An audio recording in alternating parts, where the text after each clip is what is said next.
thank you so much for being here. Thank you, Oliver. It's great to be here. Not at all. The purpose of this is obviously to very much understand the man behind that organization more than anything else. So let's rewind a little bit and go to those early days. What were you like as a schoolboy, Andrew? Were you sporty, troublemaker? I was bloody naughty and had trouble focusing. Loved sport and being with my mates, and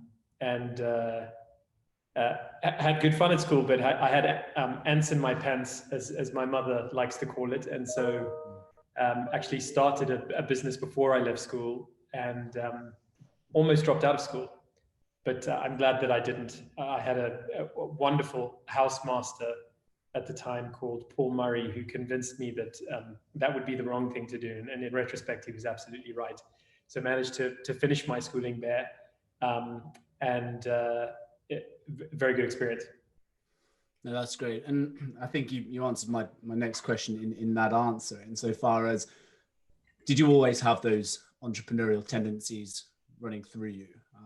Yeah, I think looking back that it was really impatient to get on with life and fascinated by all of the incredible things that were going on outside the gates of the school. And so I don't think that's unusual.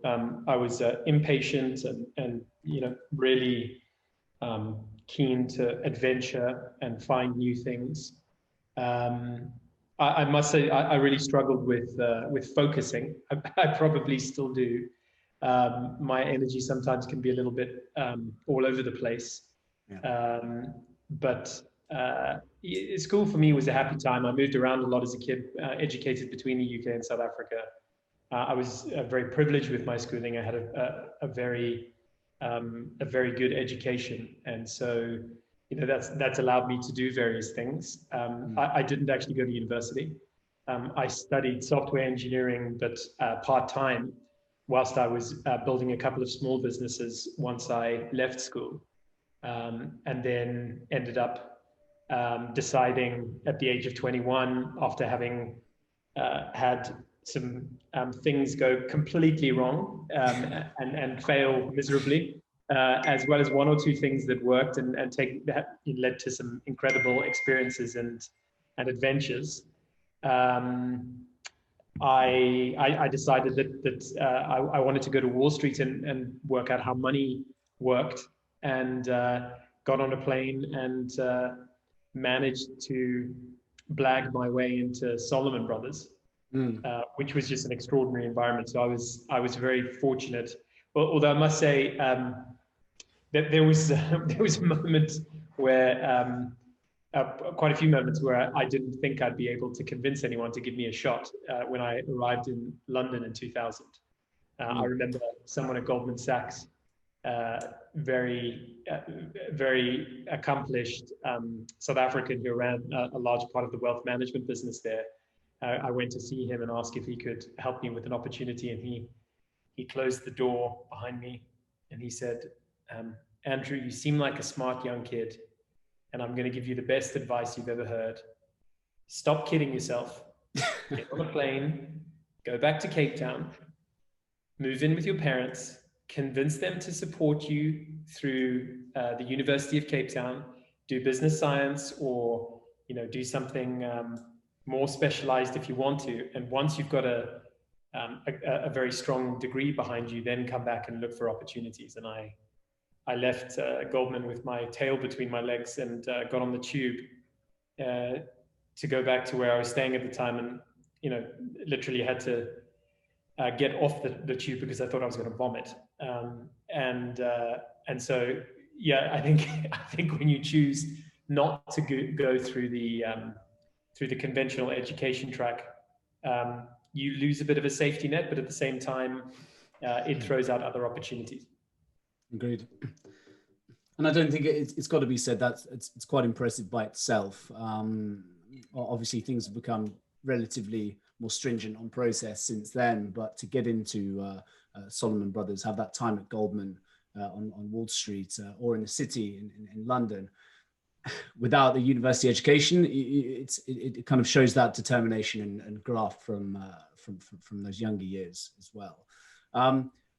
But banking Oliver, it's also provided a bit of a laugh in the sense that I worked with Goldman's since then as a competitor, as an advisor, and then they invested in Jumo. As your investors, it's brilliant. So I've always made sure when I've been fortunate enough to regularly meet with some of the senior people there, and whenever I see them, I tell them that story. I think they're bored to tears now of having heard it too many times. What goes around comes around. That's fantastic. Oh, you've got to love it. For the sake of the up and coming entrepreneurs and people more generally to understand you with some quicker fire questions. So 3 habits to your success. Are you a habitual person? Do you get up and do your daily meditation and runs, or actually you quite disorganized in the way you go about things? Or what are those 3 traits? Completely schizophrenic. Sometimes I love my habits, sometimes I hate them, and I have to run away from them. Things that I love doing, love exercising in the morning. Then I love going and sitting in coffee shops and drinking so much coffee that I start shaking. And that's where I am right now, if I'm honest. and then I feel extremely sorry for the people that have to deal with me when they're on in my diary first, coming out of the coffee shop, because I shout at them and sort of be screaming about all sorts of random things. Yeah. I really find that reading incredibly helpful. Reading about other problems that people have solved. And I read quite a bit of history, which I find just things which can help me to think passively. I think probably most of my best thinking is sort of passive thoughts that appear as opposed to sort of actively trying to grind my way through a problem.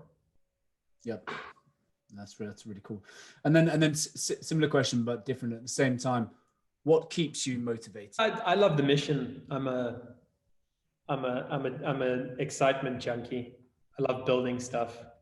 I've got an amazing team of people that I work with, I think some of whom you've met. And I love working with my colleagues and building cool stuff to solve the problems. But I think I'm also a little bit obsessed with this mission.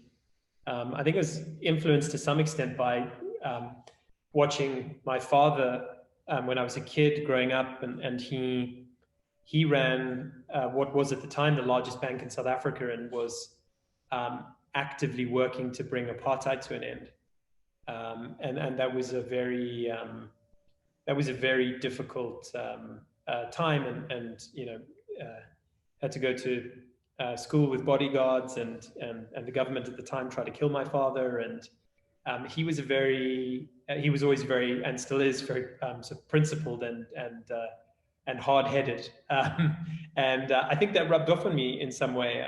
I think we're at a time now where doing things that have positive social impact is more important than it ever has been, because humanity's in an awful mess, and there are these very large problems that can be solved, and they need to be solved. And I feel like not only is it the right thing to do to solve these problems, but it can be great fun in the process, and you can build value and work with incredibly smart people, and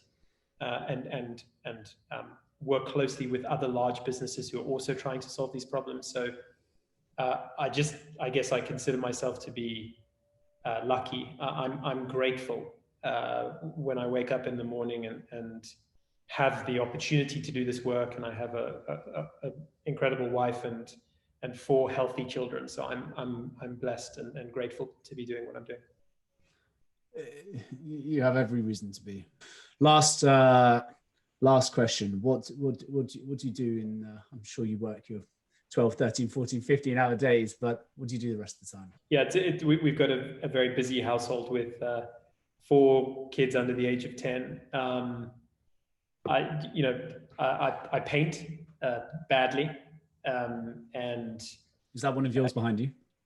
No, actually, that it's an incredibly talented artist in South Africa. These are actually ceramics, and so these tiny pieces of ceramic are put together to build up what looks like a painting from a distance, but then you can see the shine of the ceramics. It's beautiful.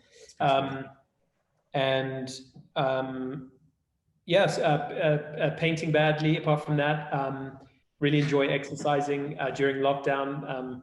Traipsing around throughout the jungles in Singapore, cycling, playing a bit of tennis, but mainly just lots of time chasing around 4 young children and spending time with my wife when I'm not working, and trying to stay healthy. Yeah. Beautiful. Rugby or cricket? Rugby. Good answer. Thank you very much, Andrew. Really appreciate your time.